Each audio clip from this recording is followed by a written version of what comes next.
શ્રી ગણેશાય નમઃ. મિત્રો, આપણે યુટ્યુબ ચેનલ ગોગાની વાતોમાં આપ સૌનું સ્વાગત છે. મિત્રો, આજે આ વિડીયોમાં આપણે વાત કરવાની છે કે આ વર્ષે અધિક માસની પૂર્ણિમા ક્યારે છે, 30 મેના દિવસે કે 31 મેના દિવસે. સાથે જ આપણે એ પણ જાણીશું કે આ દિવસે શું કરવું જોઈએ અને શું ન કરવું જોઈએ, અને પૂજા વિધિ તથા ખાસ ઉપાયો કયા છે. જો તમને આ વિડીયો ગમે તો લાઈક અને શેર જરૂર કરજો, અને જો ચેનલ પર પહેલીવાર આવ્યા હો તો સબસ્ક્રાઈબ અત્યારે જ કરી લેજો, જેથી આગળના બધા વિડીયો તમને તરત મળી રહે. ધન્યવાદ.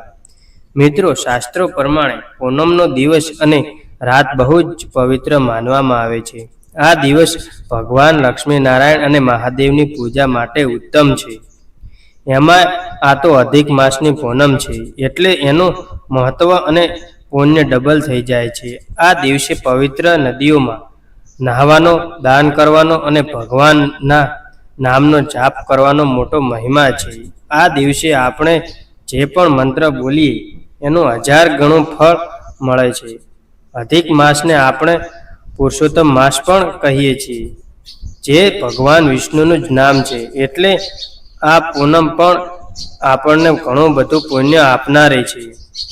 સુકંદર પુરાણમાં લખ્યું છે કે પૂનમના દિવસે લક્ષ્મીનારાયણ ભગવાનની પૂજા કરવાથી અને સત્યનારાયણની કથા સાંભળવાથી ઘરમાં સુખ સમૃદ્ધિ આવે છે. આ દિવસે ચંદ્રદેવ પણ પોતાની 16 કળાએ ખીલેલા હોય છે, એટલે એમની પૂજા કરવાથી મનને શાંતિ મળે છે. અને કુંડળીમાં જો ચંદ્રનો કોઈ દોષ હોય તો એ પણ મટી જાય છે. હવે જાણીએ કે પૂનમ ક્યારે બેસે છે અને ક્યારે પૂરી થાય છે. પૂનમ શરૂ ક્યારે થાય છે? 30 મે શનિવારે સવારે 11:57 પૂનમ પૂરી ક્યારે થાય છે? 31 મે 2026 રવિવારે બપોરે 2:15. મિત્રો, પૂનમ એ મુખ્યત્વે રાતની તિથિ ગણાય છે, એટલા માટે 30 મે શનિવારના દિવસે જ પૂનમ ઉજવવાની રહેશે. આ દિવસે જ વ્રત રાખવાનું છે, અને સત્યનારાયણ ભગવાનની કથા પણ શનિવારે જો કરવાની રહેશે, કારણ કે એ જ રાતે આખો ચંદ્ર જોવા મળશે. સાંજે 7:30 વાગ્યા પછી તમારા ગામ કે શહેરના ટાઈમ પ્રમાણે ચંદ્રોદય થાય ત્યારે ચંદ્રદેવને અર્ઘ્ય આપવો. જ્યારે સૂર્યદેવની તિથિ પ્રમાણે જોવા જોઈએ તો 31 મે રવિવારના દિવસે નહાવા ધોવાની અને દાન પુણ્ય કરવાની પૂનમ ગણાશે. જો કોઈ ભક્ત ઈચ્છે તો રવિવારે પણ વ્રત રાખી શકે છે અને કથા કરી શકે છે. પૂનમના દિવસે વ્રત રાખવાવાળા કે ન રાખવાવાળા બધાએ સવારે વહેલા ઉઠીને સ્નાન કરી લેવું.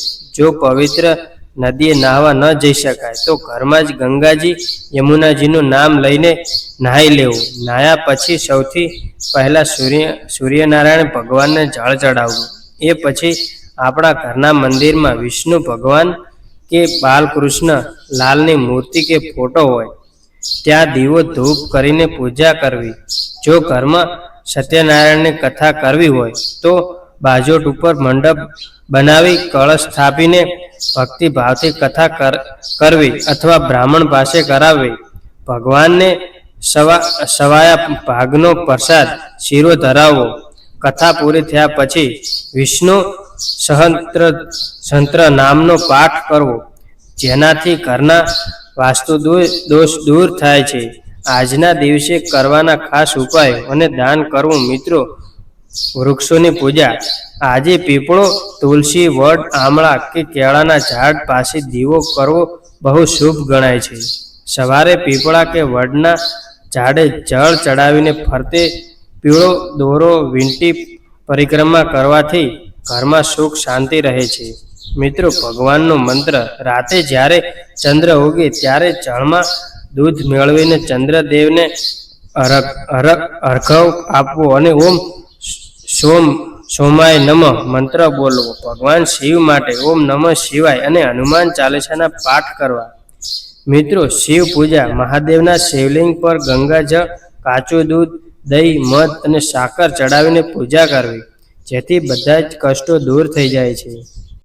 મિત્રો, દાન પુણ્ય. આ તિથિ ચંદ્રની તિથિ છે, એટલે જરૂરિયાતમંદ લોકોને ચોખા, લોટ, મીઠું, ગોળ, ઘી, દૂધ કે છાશનું દાન કરવું.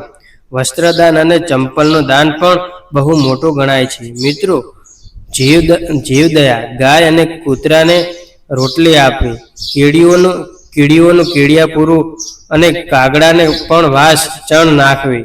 મિત્રો, ધ્યાનમાં શું રાખવું જોઈએ? નંબર 1, જો ઘરમાં કોઈ સૂતક હોય કે બહેનો માસિક ધર્મમાં હોય તો તેઓએ વ્રત ચોક્કસ રાખી શકે છે, પણ પૂજાપાઠ ન કરવા. માસિક ધર્મના પમા દિવસે પવિત્ર થઈને દાન દક્ષિણા આપી શકાય છે. નંબર 2, આ અધિક માસ હોવાથી લગ્ન જેવા મોટા કાર્યો નથી થતા, પણ પ્રભુ ભક્તિના કાર્યો, પૂજાપાઠ કે ઘરમાં નવો ફોટો, મૂર્તિ વસાવવા માટે આ દિવસ ઉત્તમ છે. નંબર 3, પૂનમના દિવસે દરિયામાં કે નદીઓમાં ભરતી આવતી હોય છે, એટલે નાહવા જાઓ ત્યારે પોતાની સાચવણી રાખવી. પૂજા પછી પુરુષોત્તમ માસની અને ગોરમાની વાર્તા ખાસ સાંભળવી, જેથી આપણું મન ભટકે નહીં અને ભગવાનમાં પરોવાયેલું રહે. મિત્રો, અધિક માસની પૂનમ માટે શાસ્ત્રોમાં એક સરસ વાત કહી છે કે જે માણસ અધિક માસની પૂનમે સાચા દિલથી વિષ્ણુ ભગવાનની પૂજા સેવા કરે છે, તેના બધા પાપો ધોવાઈ જાય છે અને છેલ્લે તેને ભગવાનનું ધામ એટલે કે વૈકુંઠ મળે છે. બોલો પરશુરામ ભગવાનની જય. મિત્રો, આશા રાખું છું કે તમને આ માહિતી જરૂર ગમી હશે. મને સાંભળવા માટે આપ સૌને ખૂબ ખૂબ ધન્યવાદ. આપ સૌને મારા જય શ્રી કૃષ્ણ.